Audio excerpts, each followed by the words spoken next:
Fanatics isn't just our name, it's who we are. Loyal, passionate fans dedicated to our favorite teams and to the sports we love. That's why we're honored to be able to offer fans the world's largest collection of official sports apparel and sports jerseys from all the leagues, teams, and players you love. We feature a wide selection of gear from every league, including NFL, MLB, NBA, NHL, and NCAA merchandise, which allows us to serve fans of football, baseball, hockey, basketball, lacrosse, soccer, golf, and everything else that gets your heart pumping. Go to Fanatics.com by using the QR code on your screen right now to celebrate your teams. All right, good morning. Good morning. Welcome to this week's episode of the Sunday Sports Show. We're back. Guys, I have power. I have power. I have Wi-Fi. I have things that you need to stream a show from your location. So it feels a little weird, but we are back.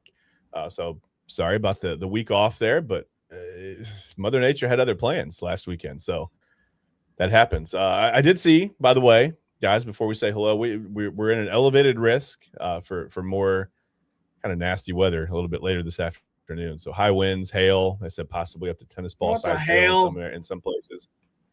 I've had enough of the winds. I don't know about hail. I haven't had hail yet, but I've always had enough hail. So, so just a heads up for that. Anyway, welcome to the Sunday Sports Show.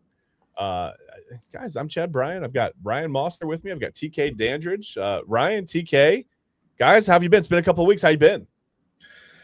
Doing much better, man. I was down for the count. I lost my voice for like 5 days. Not great when you're hosting 3 podcasts a week. So I had to take needed rest, but I'm feeling a little better. Still stuffed up a little bit, but the family is finally, no longer fully sick. So then whenever that's the case, that's better. So, we're living life, brother. How about you guys?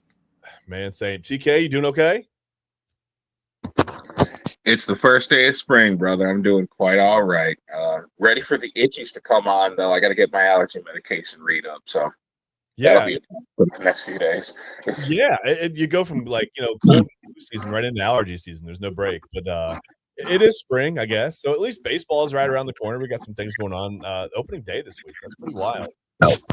I'll be honest with you. That snuck up on me. Opening day has completely snuck up. I showed – we talked, Ryan, yesterday on the show. TK and I talked about a Logan Allen stat line that made me a little nervous to see heading into opening day. I don't know if you saw his start against the Mariners. He went like 2 1/3 innings, gave up 12 hits, 14 runs. I'm sorry, 14 hits, 12 runs. Either way, not good. It didn't make it any better there. But, yeah, it's a little alarming heading into the first week of the season. But yeah, it's spring training for a reason. It's spring training. And I'm just telling myself he went out there working on something. I don't know. I didn't see the start. Didn't watch it. I'm just like, maybe he threw all sliders. Maybe he threw all – I don't know. I have no idea. All knuckleballs, actually. Yeah, we'll just pretend he was working on something. So it's no problem. We got a pretty good show. We got to talk March Madness stuff. Some more good games yesterday. So a couple blowouts, but whatever. It's to be expected. It happens.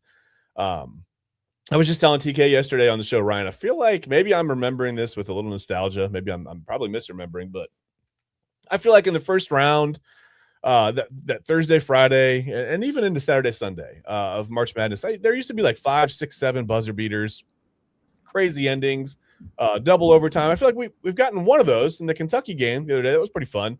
Yeah.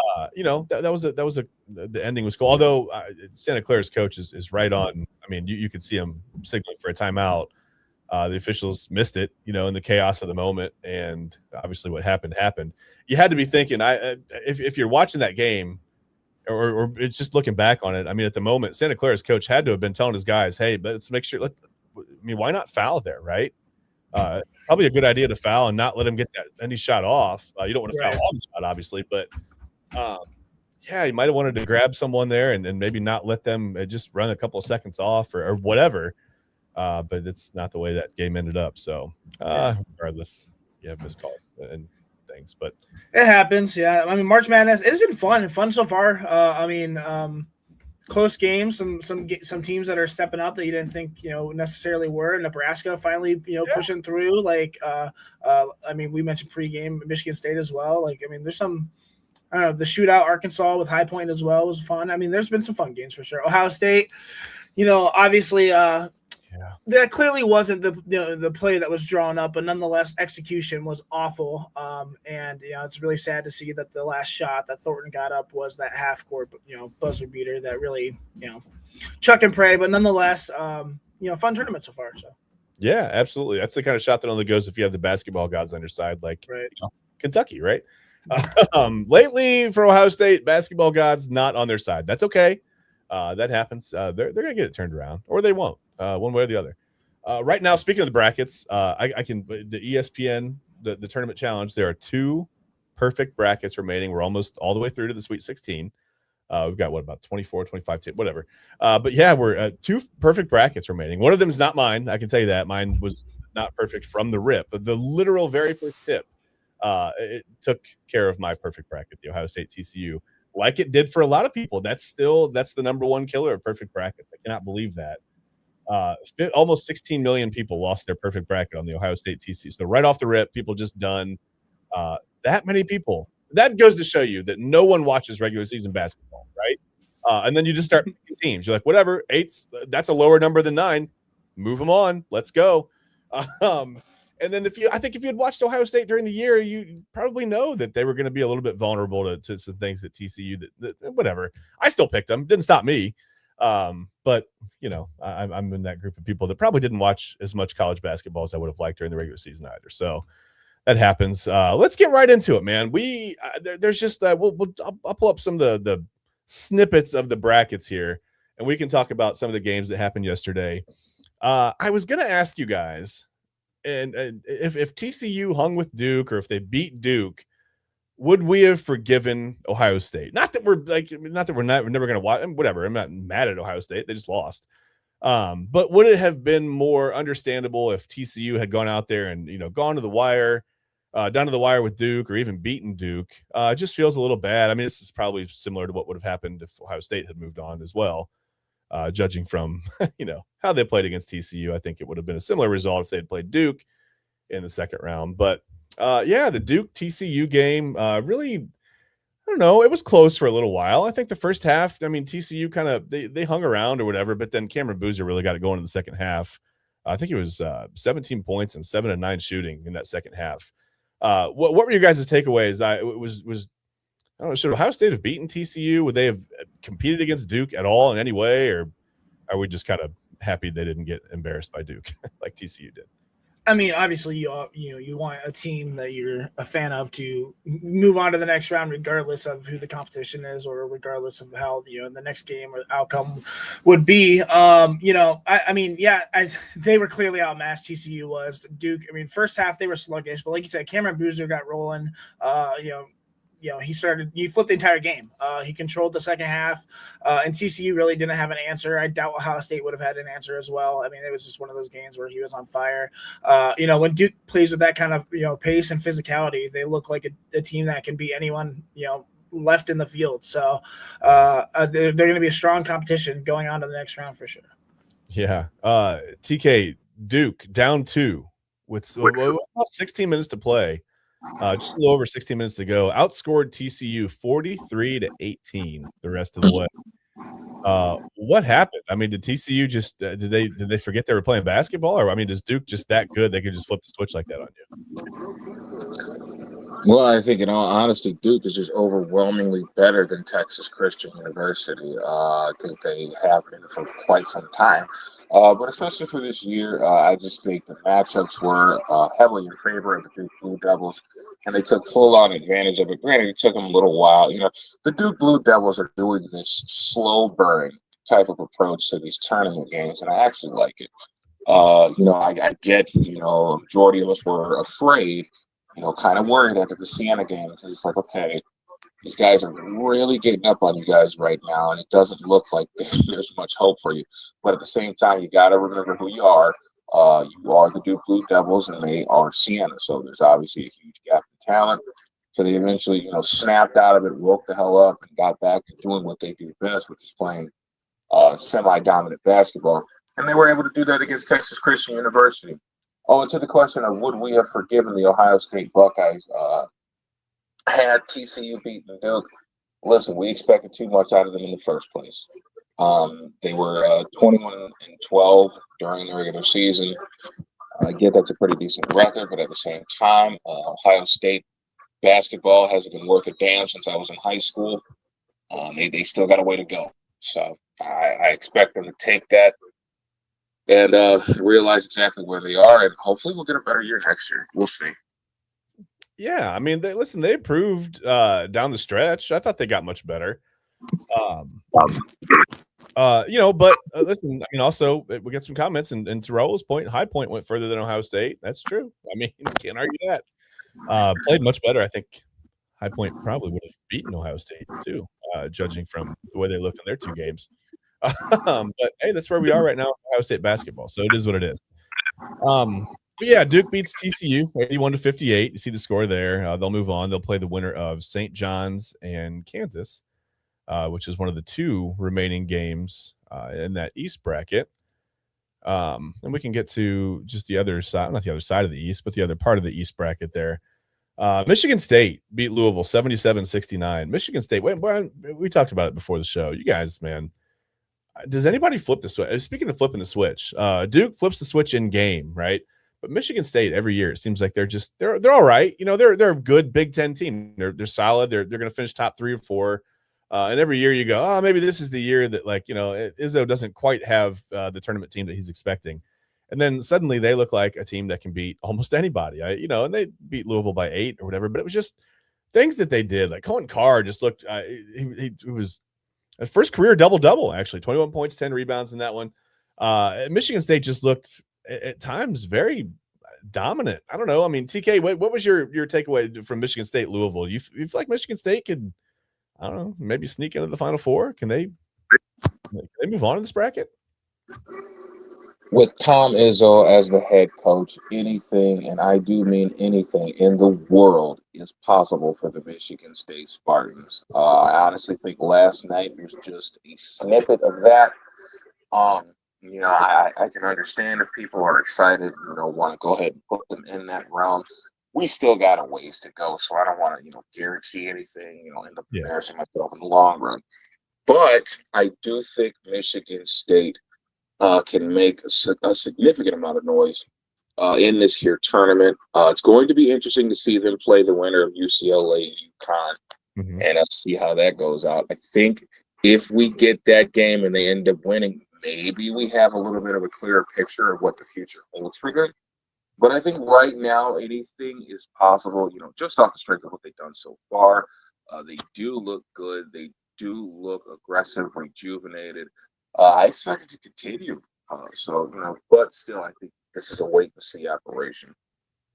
That's fair. I mean, by the way, we're going to have an all Big Ten matchup there that next game from Michigan State. It's going to be not either way. I shouldn't say either way, but if UCLA wins, we'll have an all Big Ten matchup. I don't know why I said either way, but UConn, welcome to the Big Ten. You might as well. I mean, hey, why not? Ryan, should UConn be in the Big Ten? No, that's not my question. Ryan, like I said, just any kind of takeaway from Michigan State, Louisville, that anything that left you with an impression on that one, or I mean, how do you feel about Michigan State's chances? Like we said, we never count out Tom Izzo, right? Tough bracket. I mean, you got UConn down there. UCLA is a good team. You got Duke up above. I mean, can they get through here and sneak into the Final Four, do you think? I mean, can they make an appearance, or is it kind of Duke? Yeah, it's possible. I mean, like you said, any team that is coached by Tom Izzo, they always find a way to look more polished in March than they did in January. I honestly, it's March Madness for a reason. They're a team that's stacked, and I really think Cohen Carr, Jeremy Fields Jr. These guys absolutely ran the show this last game. And Louisville really never dictated anything.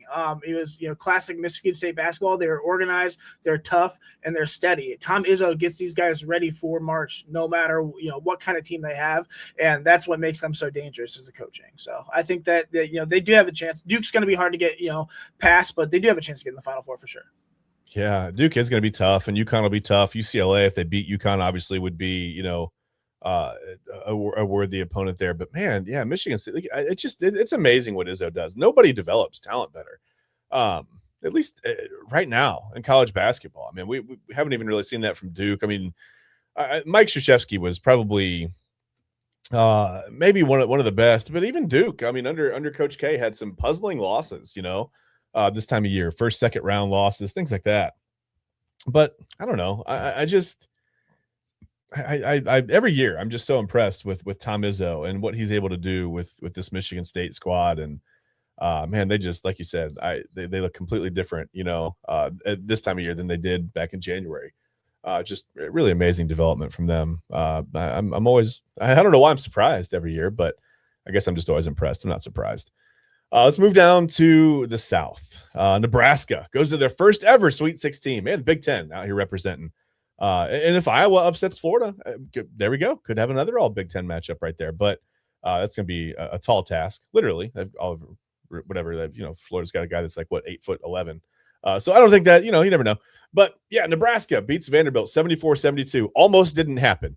Vanderbilt almost hit like a 50-footer. Man, we would have had another, buzzer beater. This would have been to win the game, not to send it to overtime.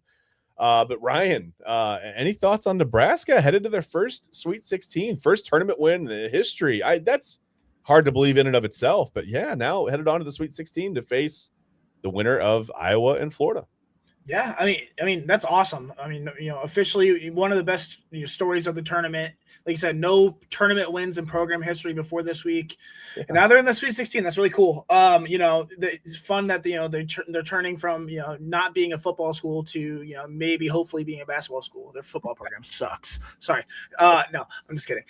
No, not they suck. Nonetheless, I'm happy for them. That's really awesome. I obviously am rooting for the Big Ten.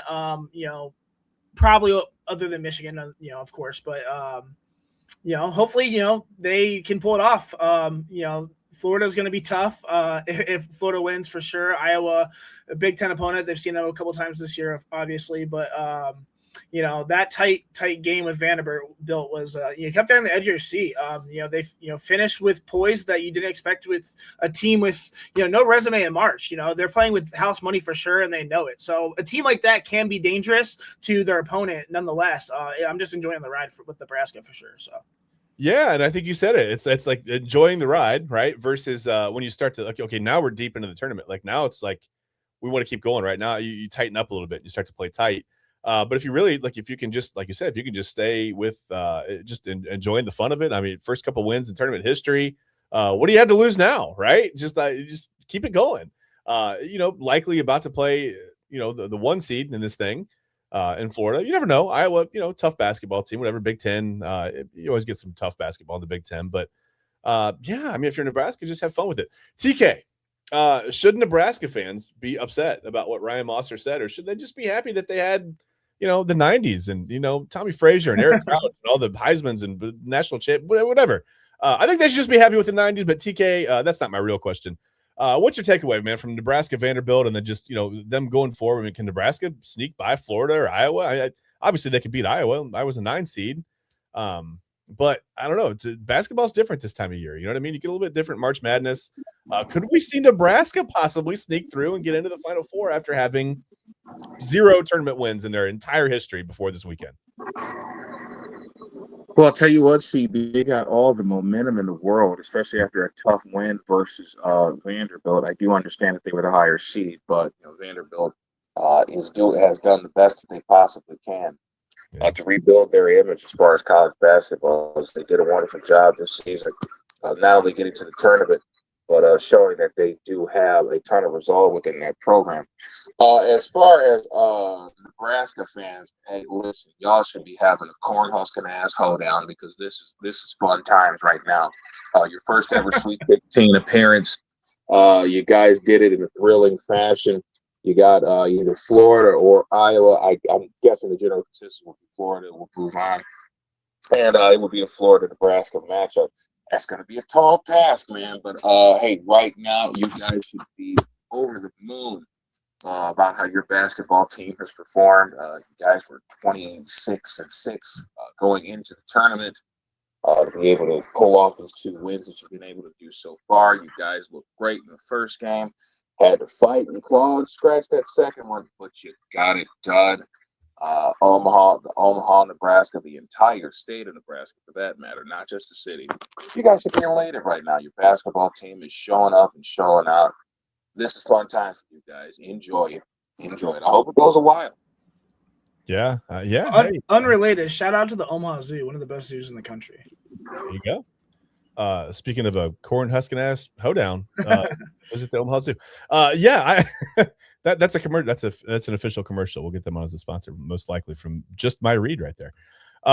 Yeah, I don't know. I guess we'll we'll see what happens. I mean, let's just move on. Let's look at the other half of the bracket because we had a couple of games here. Illinois, speaking of Big Ten teams, again, taking care of business, beat VCU 76-55. Probably not a whole lot to glean from that game. I mean, I don't know. Andrei Stojakovic had 21 points. They won by 21 points. I guess if he doesn't play, they go to overtime. I don't know if that's how that works. But, I mean, they took care of business against VCU. Not a whole lot to really talk about there other than the fact that they're going to move on to play the 2 seed in Houston, who also took care of business against Texas A&M. They beat Texas A&M 88-57. Houston, Illinois. This matchup to go, on in the tournament, I guess. Ryan, can the Big Ten keep it going, or Houston's tough, man. Houston looks like a really, really good basketball team. I wouldn't be surprised at all to see them in the Final Four, or even to get through the championship game. I mean, how do you feel about Illinois? Since we're sticking with the Big Ten right now, we're going to win by proxy because hey, our team lost, so go our conference, right? SEC. Oh no, we're not doing that. Anyway, Houston, Illinois. What do you think about this to move on? Respectfully, Illinois does not have a chance here. Houston is a problem. I mean, they didn't just win; they overwhelmed Texas A&M. Their defense absolutely smothered everything. Their guards dictated the pace. They looked like the most complete team on the floor in any window yesterday. I mean, if you're looking for a team that checks every box, Houston's sitting right there. They should be one of the absolute favorites in this tournament. They look incredibly good. Yeah. Out rebounded Texas A&M 46-29 in that one. TK, by the way. What do you think, Illinois? Do they not have a chance against Houston? I tend to agree with Ryan on this one. I think Houston's going to roll, maybe. I definitely think Illinois has a chance in this game. I like Houston a lot. You think maybe a year or two ago, I would have said Houston's going to take this one running away. I think Illinois wants to prove themselves true to be a solid team in this tournament. Like you said, Dre Stojakovic looked great the other day. Mm-hmm. I think overall as a team, they put together a great effort against Virginia Commonwealth, especially after their big win versus North Carolina. Yeah. I do think that this game will be a lot closer than what people think it is going to be. I don't expect a blowout in the least bit. I do expect Houston to pull it out in the end and obviously advance to the Elite Eight, but folks are going to be very surprised to see exactly how competitive Illinois has become. And granted, I said before in the past that I really didn't see them as a dominant team or anything like that. I still don't see them as a dominant team, but these guys are definitely some hardworking young men, group of tryhards, and I mean that in the most positive way humanly possible. It's gonna be a good game, man. Yeah. I hope it is. Like I said, I tend to think Houston. I agree with Ryan. I think they're kind of the whole problem, man. But we'll see. We'll see today. I mean, March Madness, man. Or we'll see this. Yeah, we'll see what's going on.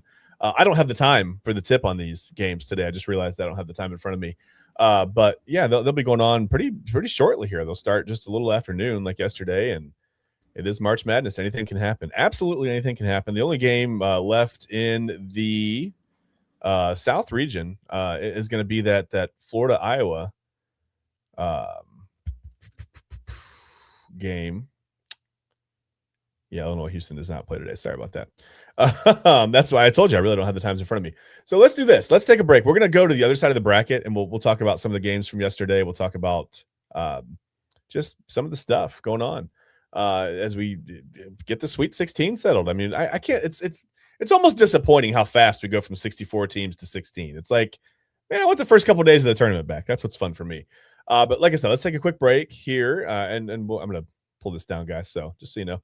But yeah, we're going to take a quick break. We'll give us like 5-6 minutes on the Inside Edge Network. We'll be back. We'll go over the West and the Midwest when we get back. But first, let's hear a word from let's talk about Alley Rose Fragrances, actually. Let's do that. Because I want your house to smell good. All right. I want you guys to smell good. Ryan, TK, I want you guys to smell good. Even though we do these shows virtually, I still feel like sometimes I'm like, man, you guys show up. I'm like, Ryan didn't shower today. I can smell it. It's awful. So at least do me a favor. If you're not going to shower before you come in here, Ryan, get yourself some Alley Rose Fragrances body mist. Do something, man.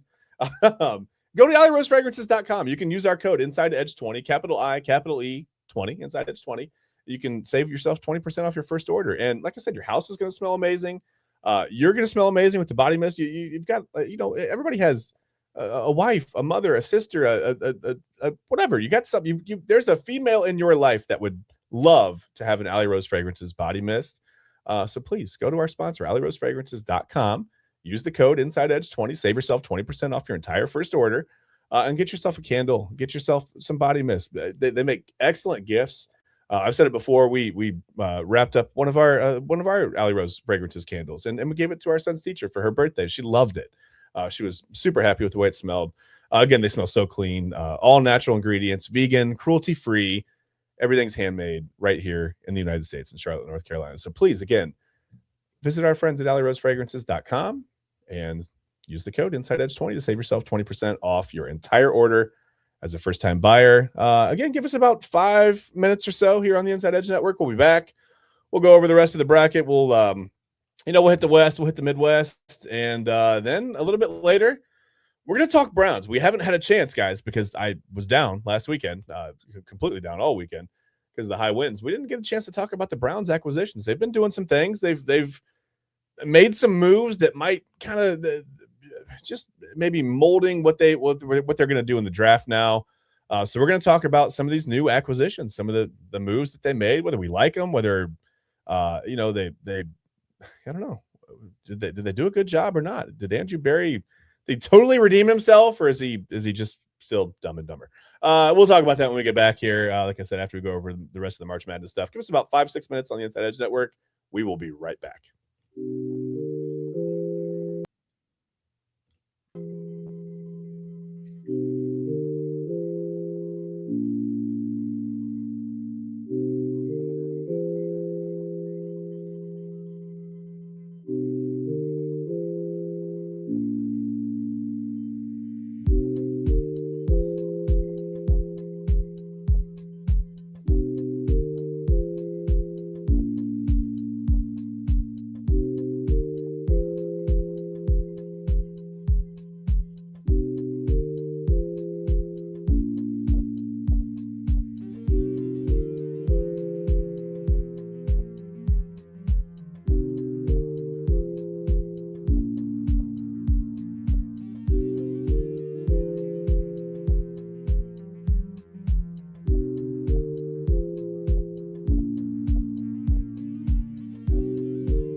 clean energy, bold flavors, no jitters. See why people won't shut up about Dubby. Clean energy, no jitters or crash. Helps you lock in and focus. Over 15 absolute fire flavors to choose from. Visit Dubby.gg and use promo code InsideEdge10.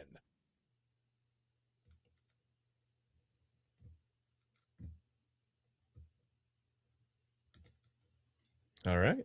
Absolute fire. Absolute fire. I mean, who does these voiceovers? I would hire that guy in a second, man. That's speaking of absolute fire, that guy's voice, man, absolute fire. Whoever that is, we got to figure that out. All right. Well, speaking of absolute fire, let's move on. I mean, there's more March Madness stuff to get to. We got to get to the West. It feels weird doing the West bracket before the Midwest. It's obviously not regional, really. I mean, it is, but it isn't. I've always wondered, like, it's funny when teams have to like travel weird things. I always wonder why they don't actually try to do it regionally, right? But I guess it would be too hard with you never know who's going to be in it. So let's just hit the West up. Let's look at this West bracket. My team that I picked to win it all, Arizona, still has to play. They got to play Utah State, but Arkansas and High Point was a honestly pretty entertaining game from yesterday. Man, how about High Point? Just riding the literal high point of beating Wisconsin in the first round. They almost did this thing, man. I thought that at times they were going to take Arkansas down. But Arkansas pulls it out 94-88. Was tied late, 83-83, and it looked like High Point was going to do it, but then Darius Acuff Jr., man, from Arkansas, 7 straight points, really just put High Point away. Arkansas looks pretty tough. I don't know. I mean, TK, what's your impression of Arkansas? Just the whole Arkansas High Point game, and Arkansas's just their chances of moving forward. I would think that they're likely going to end up in a matchup with Arizona here, unless Utah State can almost quite literally shock the world. Arizona is really, really good. But how do you feel about Arkansas High Point, Arkansas, possibly Arizona moving forward? Now, I do understand if some people are a little bit thrown off by the result of last night's game against High Point. I do understand. I get High Point after the win against Wisconsin. There's still a 12 seed. Arkansas is a 4 seed. All the expectations that come with a John Calipari coach squad. We've talked about this before. I can understand why people will be worried, but at the same time, I just think this team overall is very good. They have a nice support system to go around that elite point guard that they have in Darius Acuff. I mean, that kid was absolutely outstanding. 36 points in just over 35 minutes. I do think they have a significant chance to move on. Granted, we get the results of this Arizona and Utah State game. Mm-hmm. Arizona's going to be tough. Arizona's going to be tough, extremely tough to be quite honest.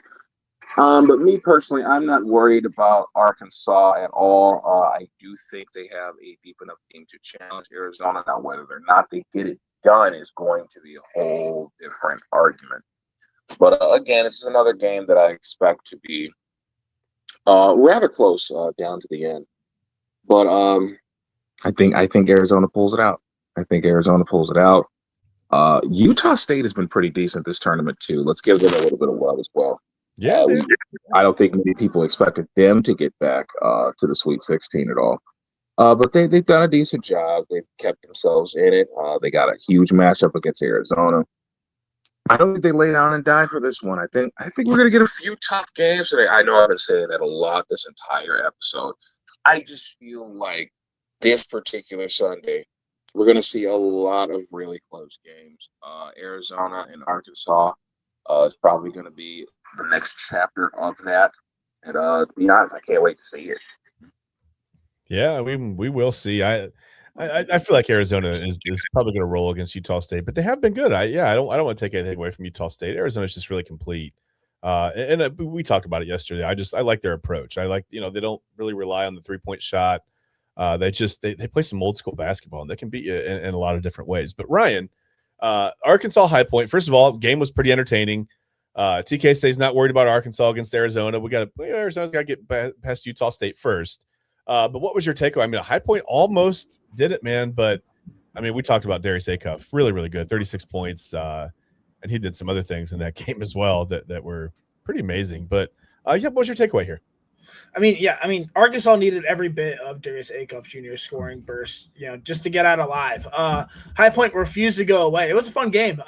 Kept throwing punches and made Arkansas every single possession. But when the game tightened, Acuff, he took over like a guy who understands the moment, and I think that's on coaching with Coach Cal, obviously. And I think that's the difference between advancing and packing up, and that's what we saw there. I don't think that Arizona is going to have a problem with Utah State as well. They're playing like a team who knows exactly, who it is. They're deep, they're physical, and confident. They've got the size to overwhelm you and the guards to control the game late. They came out around one looking like a group that's comfortable carrying the number one, next to their name. So Utah State, they're dangerous, because they really don't scare easily. They'll shoot it well, they'll move the ball. They don't get rattled by big brands. Their issue is going to be dealing with Arizona's length for 40 minutes. I think if they can't keep the Wildcats off the glass, this is going to get away from them. I think Arkansas is going to reward the win for the winner. So it's probably going to be Arizona. And I think that's the matchup where athleticism will be flying all over the floor. It's going to be a fun game, but like you said, Arizona's got to get through Utah State first, but I think they will handsomely. So, yeah, I think they will as well.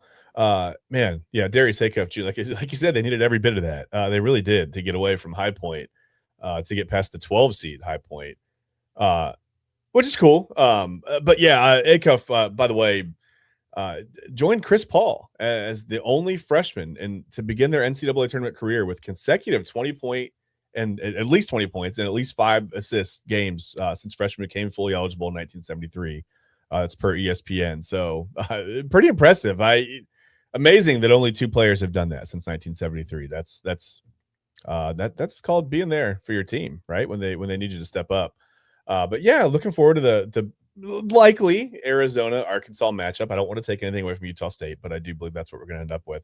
Let's go to the other side of this bracket real quick.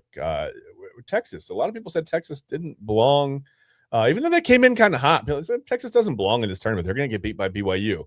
I bought into it. I said, okay, that's fine. They're probably, so I took. But here's the 11 seed Texas moving on, beating Gonzaga, 74-68. Surprised me a little bit. So now I think, Liz, I think we might see another surprise in the other part of this bracket. I think Miami is going to beat Purdue. I have Miami moving on and beating Purdue. I don't trust Purdue anymore. A couple years ago, I picked Purdue to win it all. You guys, they were a 1 seed. They had Zach Edey. They had they had everything, and they lost to a 16 seed. They lost to Fairleigh Dickinson. So I will never trust Purdue again. I will never pick them. No, I'll never pick them. But they hurt me bad, man. Ryan, Texas Gonzaga. First of all, did that game surprise you? And second, does this part of this bracket have a chance to get a little bit out of control, maybe with an 11-7 matchup in the Sweet 16? Yeah, that'd be fun. Texas did surprise me, to be honest. They didn't just pull an upset. They walked into the building and took the game away from Gonzaga in the final minutes of the game. The Zags looked tight. Looked unsure and looked like a program that lost it, the edge it used to carry this time of year. And now, Texas, they played freer, they played tougher, more connected. And I think that's why they're moving on. Texas just looked really, really good, really fun. A team that, had nothing to lose and everything to gain. And, it was just a fun game for sure. I don't think Miami necessarily is going to pull off the upset, but what do I know? Nothing. I think Purdue's built around structure. They have great spacing, great execution. And make you defend every inch of the floor. They're not just flashy, but they're efficient as well, and they rarely beat themselves, which I think is important. Miami, I think, is the opposite. They're streaky, but they're aggressive, and they're at their best when the game gets chaotic, which they obviously can do if they get Purdue off of that execution a little bit. If this game turns into like a downhill guard driven matchup, I think Miami can make things uncomfortable for Purdue for sure. I think the key is whether Purdue can keep Miami out of transition. If this becomes a half court game, Purdue is going to advance. If Miami turns it into a run and gun fight, Texas might be staring at another upset opportunity in the Sweet 16, like you said. So, Yeah, I agree with you. I think Miami's going to have to use some athleticism to get out of the half court game because Purdue can just wear you down and really beat you in a lot of different ways in that. Raul Havana says Arizona disappoints every year. I don't know about this year. I mean, do you think where do they disappoint though, Raul? I mean, do you think they lose to Utah State today? Do they not get to the Sweet 16? I think they're just so complete. I think you're right. I mean, their tournament history, the recent tournament history does suggest that could be a possibility, but I just think they're so good this year. TK, Texas, Gonzaga, and then just Miami, Purdue. What are your thoughts on this side of the bracket? Could we have an 11-7 matchup in the Sweet 16? I don't know. I mean, could happen, right? Well, I'm feeling a lot more confident in Texas, seeing as that they pulled off the upset against Gonzaga last night. I'm also a little bit high on the U as well. I do think that they match up very well against Purdue. I do think that they have a chance to pull off the upset against Purdue as well. So that's going to be an interesting game. Another close one that's more than likely going to go down to the wire. I really hope that this is probably the most exciting Sunday in the history of March Madness. I really do, especially with the way I'm talking today. I know I sound annoying as hell, but I definitely think Texas-Miami matchup is going to hit like crack in the 80s. But I want to give Miami a little bit of focus right now. Considering that they are the 7th seed going up against a 2 seed, I just wanted to go ahead and just highlight a few things really quick. Give me a second here. Sorry about that. You're all good. Wi-Fi's acting really strange right now. You guys still got me? You're here. We got you. Okay. All right, good. All right. So, I'm looking at, how these guys handle things during the Missouri game. You get 24 points from Malik Renault. You get 17 from Trey Donaldson, 15 from Shelton Henderson. You hope that you could get this type of balance yet again against the Purdue Boilermakers. I think they will. But at the same time, you had quite a few guys struggling. 3 guys in double figures. You had 8 players log minutes for you in total. So, again, with the rotation, with the production of other players outside of those 3 young men that I named, you hope they step it up today in a tough game against Purdue. I think they will. Again, we got to wait and see, though. Yeah, listen, I've said it before. If you're a Miami of Ohio fan, but Purdue head coach Matt Painter had some words for Miami of Ohio head coach Travis Steele regarding the whole scheduling thing. So maybe you get some revenge by proxy. It's not Miami of Ohio, but it's Miami. So maybe Miami can beat Purdue, and you go, hey, I feel a little bit better about that. I thought that was a weird call out, but whatever. You'll have that this time of year. It's not called March Madness for nothing, right? Let's move on to the Midwest bracket. Midwest bracket's going to be kind of live today. Only one game yesterday, St. Louis and Michigan. Michigan handled their business as a 1 seed. Michigan looks really, really good. I'm not afraid to say it as an Ohio State fan. They're tough. They're easily the top. Well, they're a 1 seed. They're clearly one of the top 2 or 3 teams left in this. I'm not going out on a limb. That's not like a hot take or anything, but they're just really good. They're really complete. They remember the start to their season. Michigan they were blowing everybody out. If you guys remember, they started, 14-15-0. And I mean, I don't think they had a close game until maybe the game that they lied.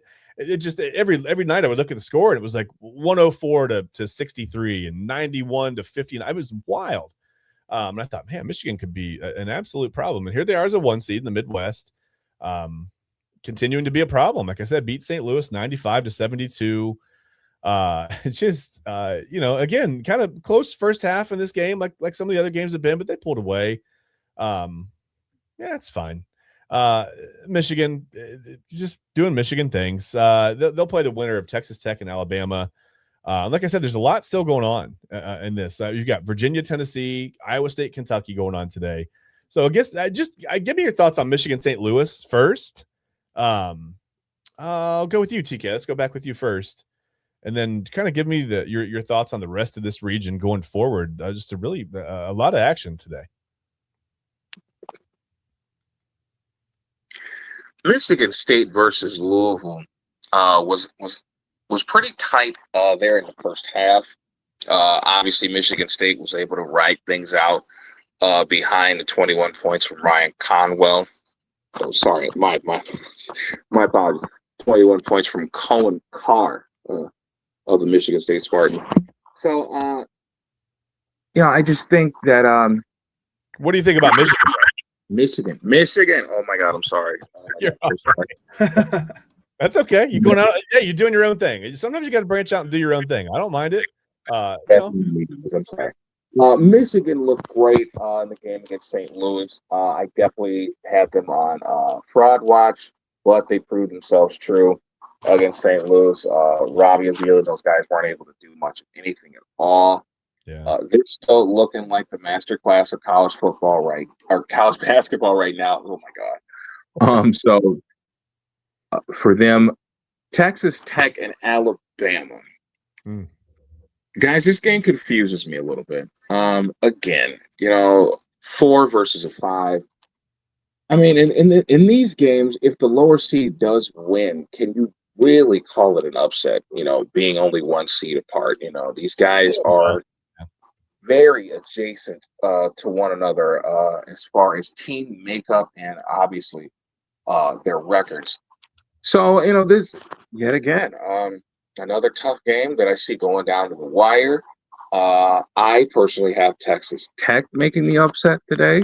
Again, would not be surprised if Alabama pulled it out. But this region is really interesting because I know a lot of people are expecting Michigan to come out on top. And Texas Tech and Alabama have both been pretty decent teams to watch throughout this tournament so far. So, this Texas Tech-Alabama game is going to say a lot for this bracket moving forward. So, yeah, I think Alabama, obviously without their star Aiden Holloway, I think that's going to make a difference when the numbers start to get a little closer together, right? As you move on in the tournament, I think your opponent's seed gets a little bit lower. I think they could run into some problems against Texas Tech, but still a pretty good basketball team, even without Holloway. But obviously that does play a role. Ryan, what'd you think? Michigan, St. Louis, surprised that Michigan pulled away. I don't know. I mean, they're just such a good team. I'm not really that surprised, I guess. But how do you feel about the rest of this? And again, the rest of this region is still wide open. We got Tennessee, Virginia, Kentucky, Iowa State, got plenty going on with Texas Tech and Alabama. What are your thoughts on the Midwest right now and Michigan and just overall? I mean, first off, Michigan completely overpowered St. Louis. Their length and rim protection completely dictated the game. They overwhelmed St. Louis with their length and physicality, controlled the paint, and blocked everything in sight. When you're getting that kind of rim protection, they're a completely different team. St. Louis had no answers inside, and every run that they tried to make was shut down immediately. Michigan played downhill for 40 minutes and looked like a team built for the second weekend. So, it wasn't very great game. In terms of Alabama and Texas Tech, it's a toss up for me. Alabama wants to play fast. They shoot early. You make you chase them. When they're hitting threes, they can be anyone in the country. I think when they're cold, they can look very ordinary. Texas Tech is built on toughness. They defend, they rebound, they make you earn everything. Their challenge is, keeping Alabama from, getting comfortable from deep. If they can turn this into a physical low possession game, they've got a real chance. Regardless, I think Michigan is looming. Michigan's size is, will make, regardless of who plays this next matchup, a Sweet 16 matchup that will be fascinating, I think. Michigan looks like an absolute powerhouse, especially in the paint. So, do you want me to continue, or are we gonna? I would love it if you want to continue. By all means. Tennessee, Virginia, another good matchup. Obviously, winner's going to play the Iowa State, Kentucky. I think this is like a contrast in identity. Virginia wants to squeeze the life out of the game. They want to have a slow pace, long possessions, force you into tough shots. Tennessee wants to attack. They want to pressure, and they use their athleticism to create mismatches. I think the key is whether Tennessee can stay patient. If they settle for early jumpers, Virginia will drag them into the mud, I think. If Tennessee stays disciplined and uses their physicality, they can break Virginia's rhythm for sure. The winner is going to play Iowa State or Kentucky. Iowa State is one of the most, connected defensive teams left in the field. I think they rotate, they communicate, and they make you uncomfortable for 40 minutes. Their offense, I don't think necessarily is flashy, but it's efficient enough when their defense is dictating the game. Kentucky is the wild card, I think. They've got the talent. They've got, the shot makers. They've got the athleticism to beat anyone. Their issue, I think, is consistency. You don't always know which version that Kentucky is going to show up.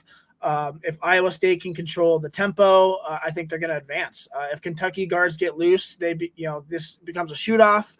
I think that's where Kentucky's going to thrive. So either way, it's going to be a fun matchup. For the Sweet 16. So, yeah, I agree. This is kind of one of the most intriguing regions. Maybe it's just because there are so many games still to be played today. I don't know. We just don't really know what's going on as far as getting to the Sweet 16. But I think Michigan looks really, really complete. Not quite Arizona complete. I think Arizona is a really good basketball team. But like Raul said, Arizona has lately the trend has been that they've disappointed. So. We'll see what happens. But yeah, going forward, listen, I enjoy all the games today. They're about to tip off right now, I'd imagine. I think like 12:20, 12:30 they get started. So it may even be playing right now. I'm not sure. But yeah, enjoy those games today. This is the best, probably Thursday through Sunday that doesn't involve anything with college football as far as sports go all year. I love March Madness. I love the beginning of the tournament, even though I don't always get to watch as much regular season college basketball as I would love to. I still the first 2-4 days of March Madness are a lot of fun. So I think we're gonna let's just pull that down. Oh hey TK, what's up? Sorry about that. Anyway, we're gonna take a break. When we come back, we're gonna switch gears. That's enough basketball for the day. We'll let the games kind of speak for themselves. But by the way, Ryan, I wanted to say Michigan with 9 blocked shots in that game. Insane, bro. Yeah. It's just wild. Forced, St. Louis to shoot 32 threes, which they didn't even make a third of those. And they were 10 of 32 the last time I saw. But yeah, that's the last time I saw. The game's not still going on. Although to some of those guys that had those 9 shots blocked, it might feel like the game's still going on. Let's hear from our friends at sportsmemorabilia.com, and then we'll take a break. Like I said, we'll be back. Just give us about 6 minutes or so here on the Inside Edge Network. We'll hear from our friends at Sports Memorabilia. We'll go to break, and then when we come back, we're going to talk about Browns acquisitions. They were busy during the free agency period. They actually did some things, made some moves, a couple little trades, little signings here that I thought were sneaky good. Nothing crazy. They didn't blow you away. They didn't go out and get any of the top 5 or 6 free agents out there on the board, but I thought they did well. Maybe we'll see what Ryan Mosser thinks. We'll see what TK thinks when we're back here on the Inside Edge Network on the Sunday Sports Show. We'll be right back, guys. Whether you're searching for a baseball autographed by your favorite World Series slugger, a signed football by an iconic Hall of Famer, or the jersey of a world famous soccer star, you've come to the right place. Here at sportsmemorabilia.com, the web's leading source of authentic sports memorabilia, you'll find more than 500,000 authentic products from nearly every professional sports league, team, and player. Not only will you find your next prized sports possession with ease thanks to superb customer service and tremendous site experience, but you'll have the satisfaction and peace of mind that every product listed comes complete with a certificate of authenticity and is fully backed by the sportsmemorabilia.com lifetime authenticity guarantee.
Mosser Moments Photography is a husband and wife wedding photography team based in Cleveland, owned and operated by Ryan and Hallie Mosser.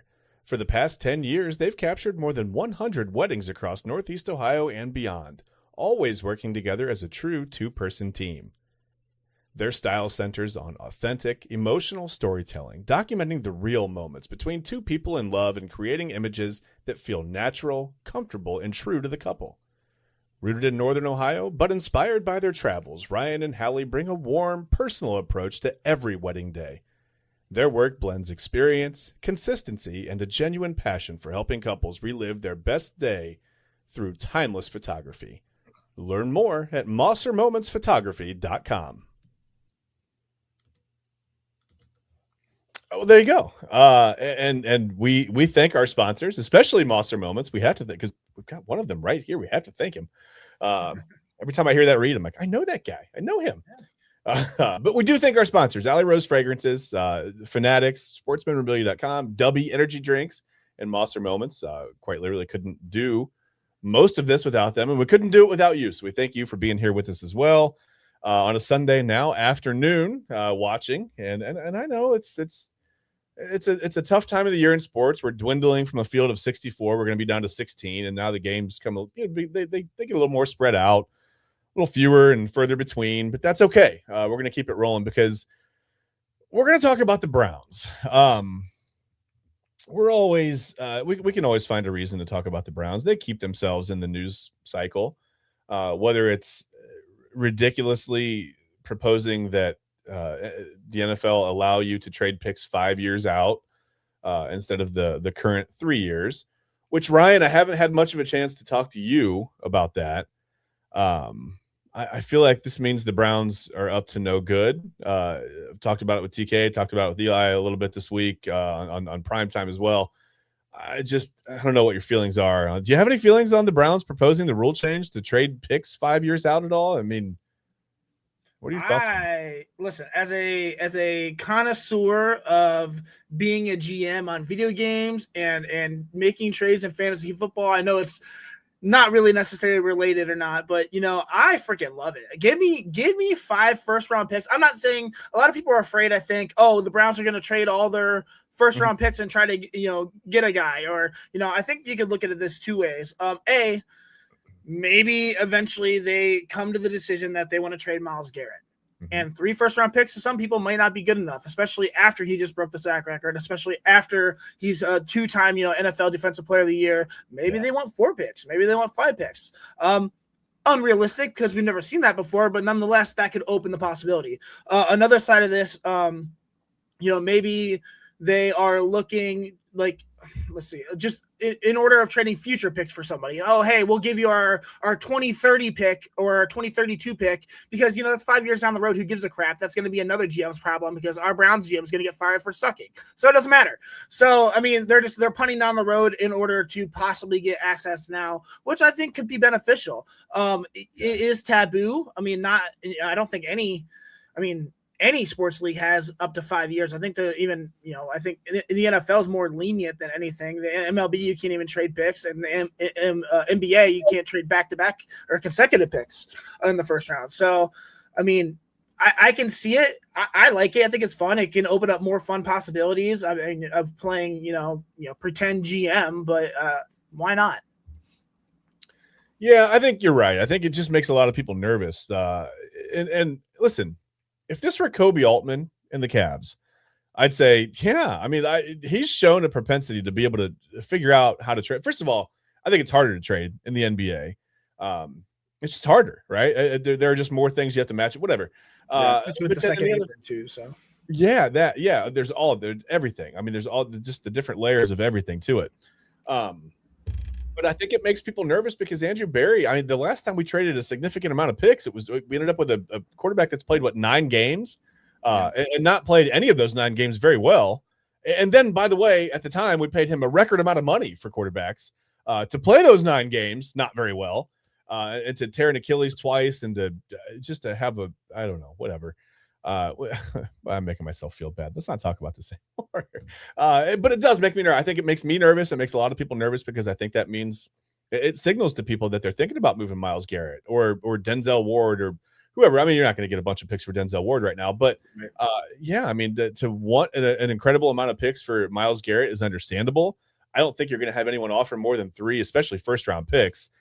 You might get, 2 first-round picks and a couple seconds or whatever from a team, but maybe 3 first-round picks and a third, something like that. But it's just, I don't know. Oh, hold on. TK is saying 55. 512. No, I'm 5 total first-round picks. He's saying. Oh, that's what he's saying. 512 first-round picks. Oh, yeah, and I get it. I've seen people comment that they want 10 first-round picks for Myles Garrett. Chill. I mean, they're not going to, what do you think teams are going to do? They're not going to give up their whole franchise. But yeah, I get it. I mean, you want a big return for Myles Garrett. It's good that if he's requesting a trade still, he's keeping it internal, which I think is good for the return if they're going to do it. Because when teams know that he wants out, I've said it before, now you're trading from a place of necessity rather than a place of strength. You got to get rid of him. No one's going to give you 3, 4, whatever, however many first-round picks, 2 at the most. So we'll see. I mean, we saw Max Crosby almost go for 2 first-round picks. So, and Myles is much better than Max Crosby. So. Well, yeah. I mean, if you look at, you can cherry pick the stats. Max Crosby has more quarterback pressures, I think, since 2019. But Myles Garrett has clearly gotten home more. So it's like I said, it's whatever. You can cherry pick the stats to make it look like however you want. But yeah, I think Myles Garrett is the more impactful player, the better player. Yeah, I mean, sacks are more significant than QB pressures. I'm sorry. Sure they are. Yeah, absolutely. But like I said, you can make that look any way you want it to look when you move stats around and move the goalposts or whatever. Right. So whatever. Let's just talk about the Browns and what they have acquired, not what they are acquiring. Let's talk. Where do you want to start? Let's talk. I guess we just start on the offensive line. Zion Johnson, Ryan. 3-year, $49.5 million deal, almost $32.5 million guaranteed. What does that mean for the Browns? Are they looking at Zion Johnson at coming in and being an immediate starter on that offensive line? Is this one of the guys that he's been a little up and down, according to PFF? Had some decent grades, a steady, kind of a reliable guy. He's a smart guy, by all accounts. I think that may be what you need, depending on whatever Todd Monken's going to do with this offense. I mean, how do you feel about Zion Johnson, Ryan? I mean, your first question, is he going to be a long-term part? I mean, they paid him 3 years, almost $50 million. So, I mean, the Browns didn't go necessarily bargain hunting at guard for sure. They went after a player, I think, who has real pedigree. I mean, he was a first-round pick because he checks every box you want in a modern interior lineman. He's got a lower, thick lower body, a powerful core, and a technician's approach, to hand usage. I think he's built like somebody who's supposed to win in tight spaces. Obviously, his time with the Chargers was uneven, but the situation was a revolving door of coaches, schemes, injuries around him. The important part is that the traits, I don't think, ever disappeared. He still, fires off the ball with force. He still plays with balance. He still understands how to win, the leverage battles. When he's locked in, he looks like the kind of guard who can control the interior of a drive for sure. I think what Cleveland is betting on is simple. I mean, put him in a stable environment, which I don't know if we have one yet, but in a stable environment, give him a clear role and, let him grow into the player that he was drafted to be. At 26 years old, he's nowhere near his ceiling for sure. And the Browns are, paying for both the player and he is now and the one who they think he can become. In terms of strength, I think he's got heavy hands with real stopping power. When he lands his punch, I think defenders definitely feel it. He can stun interior rushers and reset the line of scrimmage. I think he does have a strong anchor against power. Bull rushers don't move him easily. He sinks, he absorbs, he holds his ground. I think he's smart and disciplined and rarely out of place. I think he's durable and dependable. I mean, he's been available for sure. He's been playing through tough stretches. He shows up. I think that's important. His weaknesses, obviously, his lateral quickness can be stressed for sure. I think like elite interior athletes can win with suddenness and challenge them horizontally. And his feet also can stall on contact a little bit. His lower body stops. He can get locked into defenders longer than he should. I think he fits the Browns identity of winning through an offensive line. We want to go back to that for sure. Cleveland wants to get back to being the team that controls the game up front. I think Zion Johnson can help them do that. He brings power to the run game and stability in the pocket. He moves bodies in gap schemes, and holds firm in pass protection as well. Exactly what the offense needs. He's not going to be the best offensive lineman on the field or on our offensive line, but he's going to be a great complementary piece. I think he matches with Todd Monken and Schweitzer's vision as well. They want guards who are physical, who are reliable, and versatile enough to handle both zone and gap concepts. And, he can do all of those.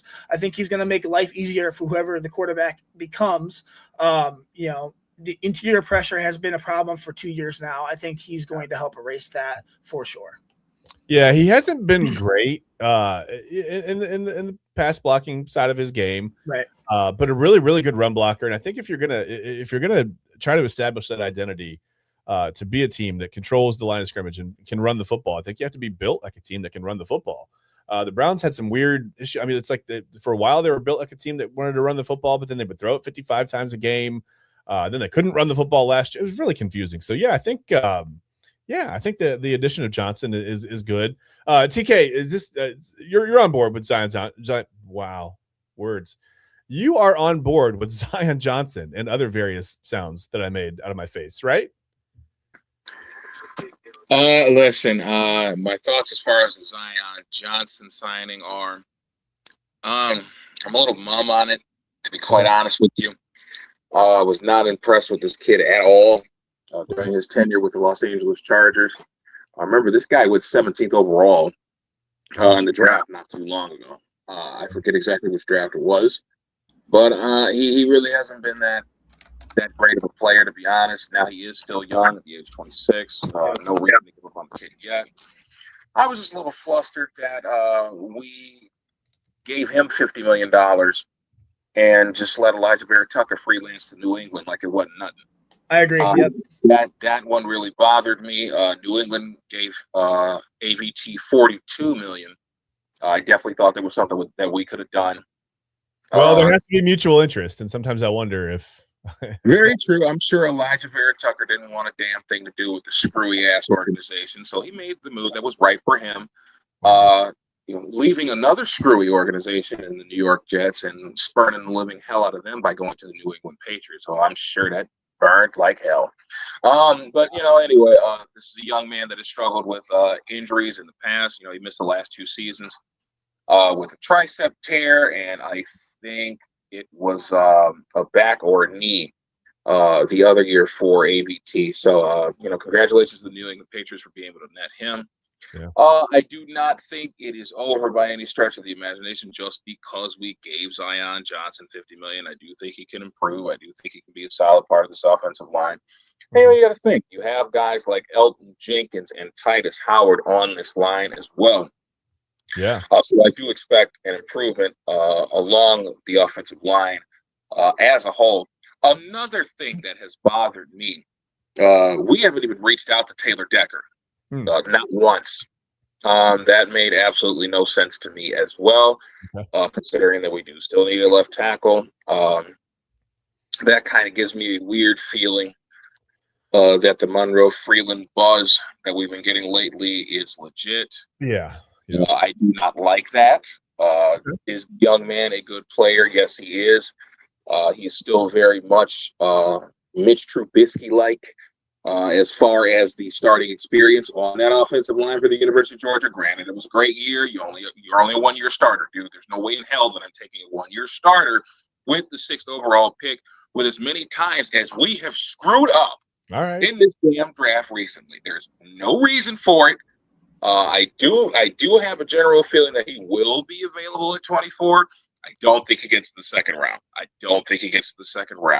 He might be there at 24. Let me reiterate myself, because I do say some dumb shit on here and I don't catch myself in time, so I forgive myself. I apologize for that. Don't apologize. No, that's my favorite thing about the show. I love saying some dumb shit. It's fine.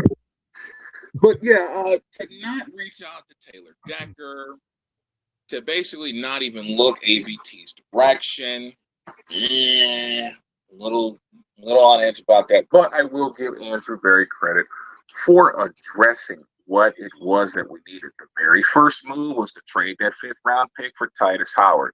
Yeah. But it's a deal. Well, let's talk about Titus Howard. I'm sorry, I didn't mean to cut you off. But let's talk about it. You brought up Elgton Jenkins. Let's talk about Titus. Did you like the trade? I mean, a 5th-rounder for Titus Howard seemed reasonable, right? Freaking loved it. Okay. Absolutely loved it. This was a cat that gave up 0 sacks all season long. And I know we associate right tackles with run blocking more than we do pass blocking. That's understandable. I get all of that. With the game today, both tackles need to be able to pass block at a high level. And that is what Titus Howard did. I don't give a rat's ass about them PFF grades. Those guys are a bunch of loony, cucky boys anyway. Who gives a damn what they think? To be quite honest, because their criteria changes every 15 minutes, and it's really annoying. Nobody wants to keep up with all that crap. Anyway, the offensive line addressing that. Hey, listen, we needed this, okay? Because we were complaining about it the entire time up to free agency. Oh my good golly freaking goodness. We have to replace all 5 offensive linemen with little to no money at all. We're going to have to go back to restructuring contracts again, kicking the can further down the damn road so that we can cut our foot on it later. Yeah. So, there are mixed feelings, but overall, I would like to say that Andrew Berry did a decent job this free agency. I was very happy that he did not go for the big fish because you didn't win from that big fish before and you got your ass bit, didn't you? Oh, you sure did. You got chewed the hell up. So, good job not going for the big fishes because I swear I would have crashed the hell out if we would have gave $30 million annually to Alec Pierce. I probably wouldn't be here. No. To be quite honest, that makes absolutely no sense. Chris Ballard, a lot of money, Chris Ballard and Carly Ursay-Gordon, especially, you both should be ashamed at that move you made. There is no way in hell that you sat there and gave a man who just had his 1,000-yard season, and you got rid of your consistent number 1 receiver for $1 and then you sit there and send him to Pittsburgh. Yeah, thanks a lot. I'm not fond of them at all right now. Now we got another 6'4" guy in black and gold that can give us all PTSD next season. So thanks a lot, you jerks. Anyway, overall, I like the Ursay family, the PFF. Everybody's taking it to everybody. They're not even. I was gonna say catching strays. These are direct shots, man. These aren't even strays. Yes. This dude, like really. Yeah, thanks a whole lot. Like, I don't mind you guys wasting your money and doing irresponsible shit. That's fine. Don't sit there and add to our division rival while we still completely suck and we're trying to figure things out. So, thanks for nothing there. And I hope it doesn't work out. TK, you remember hold on. Remember the Trent Richardson for a 1st round? They owed us one, man. Honestly, I feel like we're even now. They owed us one. We were really even when it came to that trade because you think about it, you traded a bust for a bust. The only thing is, if you go into the context of that bust, you had a guy that couldn't play, and then you had a guy that couldn't play who was a goddamn cokehead.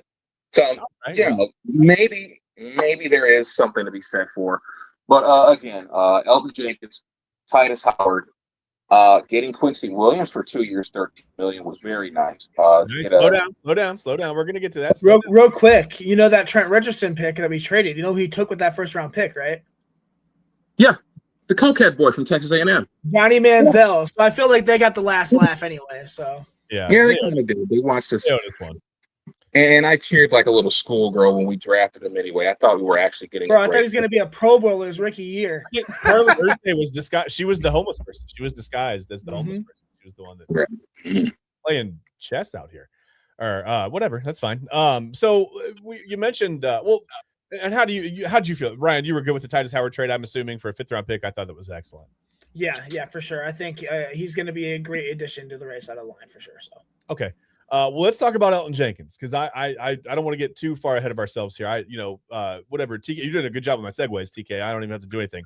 But I was going to also say you associate right tackles with more run blocking than here in Cleveland. We associate right tackles with moving them to the left side and praying that works. So it's what. Yeah, we got to stop doing that. But Elgton Jenkins, Ryan, I'm gonna go back to you on Elgton Jenkins. How do you feel?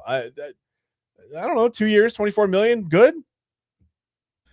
I love this signing. This might be my favorite signing of the offseason, probably tied with Quincy Williams. But I think that Jenkins is the kind of offensive lineman that every coach dreams about. I mean, he solves every problem before they show up. He's played guard, he's played tackle, he's played center at all the highest levels.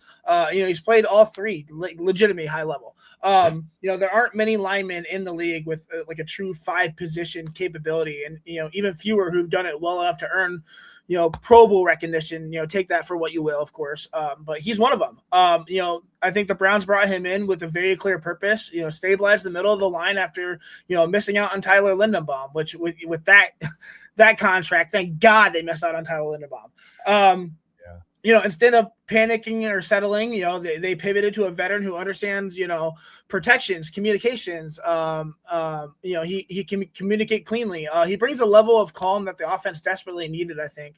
I don't think he's just a center. He's a traffic controller, a communicator, a guy who keeps the interior from falling apart when, defenses start throwing exotic looks. I think he's got his strengths. His first off, that 5-position versatility. Think like Chris Hubbard, but actually good. A starter. You can play anywhere on the line, not just in an emergency, but actually efficiently.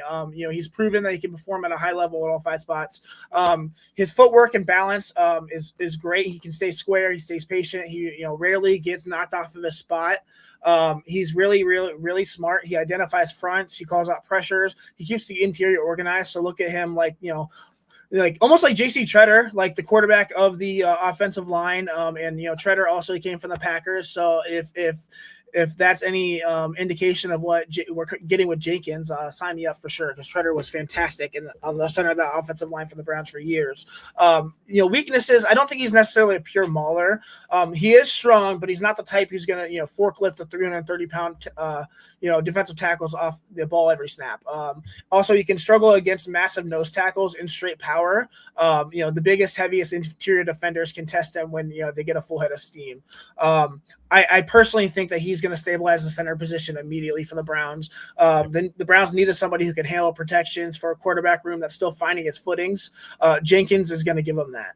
He brings the intelligence and communication. The offense has struggled with free rushers and miscommunications for almost, I swear, almost as long as I can remember. No, I'm just kidding. For under the tenure of Kevin Stefanski for the past couple of years, I think he'll clean that up. He's going to give them flexibility if injuries hit, which I think is important. He fits the physical assignment sound identity that Cleveland wants. He's not flashy, but he's reliable, tough, and I think technically sharp as well. I think this is a grown man signing. He's a stabilizer. He's a problem solver. He's the kind of veteran who raises the floor of an entire offensive line. I'm really, really happy with this signing. Okay, yeah, Elgton Jenkins, I love it. Like you said, coming to play the center. I'm excited to get George Warhop working with these guys, this group of guys. Right. I think, Johnson, again, intelligence, Jenkins, intelligence. We talked about it. I think that's a key trait. I mean, people overlook that. You want some big maulers on the offensive line, but you've got to have guys that can communicate and work to stop, stunts and whatever else that's going on up front. You've got to be able to work together and pretty seamlessly and at a pretty quick clip. So got to pick that up fast. Elgton Jenkins, TK, you're good with Elgton Jenkins?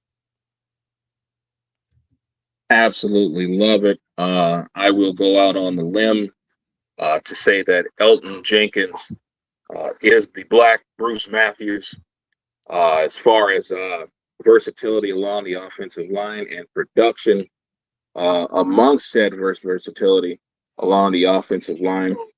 This is one of the moves that makes you happy with what Andrew Berry has been able to do this offseason so far. That move made 110,000%. Now, look, here's a thing that we don't really mention too much.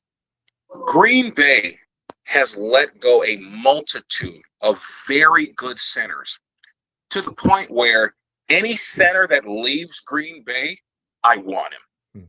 I absolutely want him. I'm thinking about when they let go of Corey Linsley not too long ago. Block, love you, buddy. And he went to the Chargers and was still a very good player, borderline All-Pro. I think he did make one All-Pro as a member of the Chargers.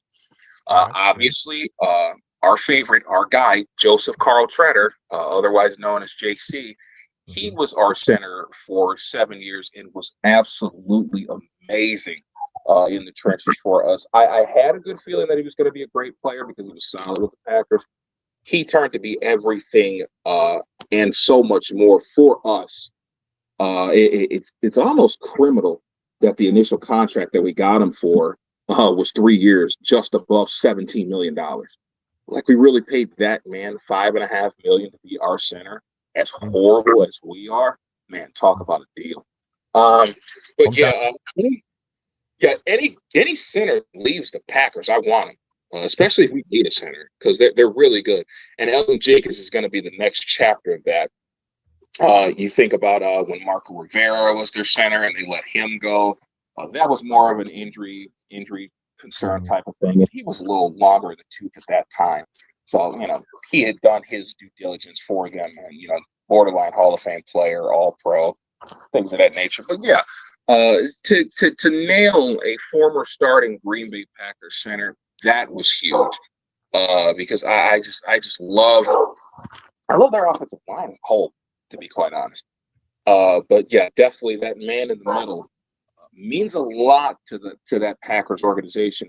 You think about the stability that they've had at the quarterback position. Obviously, you think guys like Bart Starr, Brett Favre, Aaron Rodgers, and of course Jordan Love. Now, you guys have had 4 quarterbacks in 60 years, and a big part of that is the guy that is handing the football off to them. You got to have a fantastic pivot man. We got him. Very happy that we did. Yeah, well, see, that's where the Browns win, because we've had 60 quarterbacks in 4 years. So take that. Wait, that's not a good thing, is it? One that doesn't move the needle a whole ton. Ryan, I'll start with you on this one. The Browns re-signed Tevin Jenkins. He obviously took over for Wyatt Teller. He's a little bit backwards of Zion Johnson. Not really so good against the run, in run blocking.